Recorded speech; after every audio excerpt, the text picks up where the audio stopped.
Wak, Wak, Hmm. semalam saya mimpi saya mati. Kau mimpi awak mati? Elok orang cakap kalau mimpi mati ni nak panjang umur. Tapi mimpi saya tu, saya mati awak kahwin lain. Dalam mimpi. Bukannya betul-betul pun. Yelah dalam mimpi tu awak kahwin lain.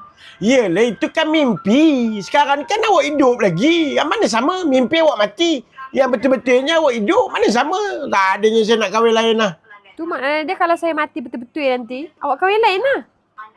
Belum lah tahu lagi. Sebab awak pun hidup lagi. Tapi saya rasa tak kahwin lain kot. Lelaki nipu cakap je. Tapi nanti mati kahwin lain. Selalunya kalau perempuan mati dulu, memang lelaki suka kahwin lain.